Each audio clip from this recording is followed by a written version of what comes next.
2NURFM, a broadcast service of the University of Newcastle. 2NURFM 103.7, time to have a look at education things. And this morning, John Fischetti joins us talking about our brain development. I think I'm still going, John. Either that or I've stopped many, many years ago. But you're going to sort of get us right on this morning, aren't you? Yeah, you're still going, Mark. Good morning. Thank goodness. There's still some room for growth. So think about this. When we're born, we have 100 billion neurons that we're equipped with at birth.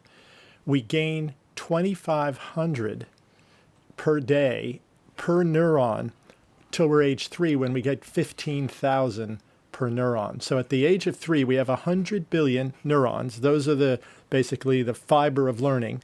And there's 25,000 connections amongst those 100 billion. There's 100 billion stars in the Milky Way. So inside of our cognitive capacity is this almost infinite ability to connect and create knowledge and to learn.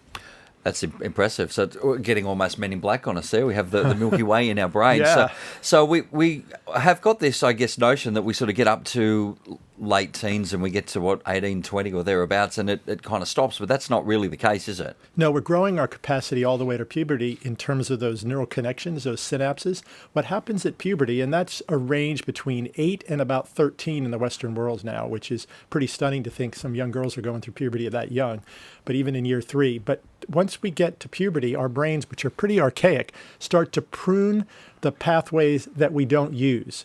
So if you haven't learned a second language, to play the guitar, to say thank you, or to do the proper stuff, you kind of lose that ability. We used to think that was it. You might as well mail it in till you're 80. But we can actually regrow that capacity, but we have to do it experientially. And that's where schools that are sit and get, the ones which are passive, you go sit in rows and you take knowledge from teachers and you write tests, don't really help us, because the only way to learn another language past puberty is actually to experience it by going to that culture and being immersed in it, needing to have food, figuring out the train system, or having to figure out body necessities. I'm glad you mentioned that, because I just thought that was my learning style. I'm not one to love sitting and reading and studying, quote unquote. But if I'm put into a situation where you have to do it, or the situation is around you physically, I do better. So that's kind of how we all are once we get to a certain point, is what you're saying. That's how we all are, but we're made to feel it's our problem for being anxious sitting passively. We have to be discovery learners. The other component of our learning is we're actually photographers. We think of literacy as learning letters and syllables and then words, and when we come up with sentences and paragraphs, we actually take pictures of them. So actually, we're photographers taking pictures, and then when we learn to read, we're decoding those pictures as letters. So in fact, if we had an IKEA desk to put together in the studio today, I'm not reading the instructions. I'm not doing that. That's not happening. I'm going on YouTube and we're watching the video, or we'll put the right door on wrong and have to undo it and put it on correctly. So the learning styles actually we're born natively are to discover and explore and to build and to make. Most of schooling today is the opposite. It's to be quiet and to sit passively and to follow and be compliant. So you see what happens with kids that are actually very enthusiastic about their action. They get thought of as discipline issues or problems, rather than that's actually the way we learn, is doing stuff, not listening.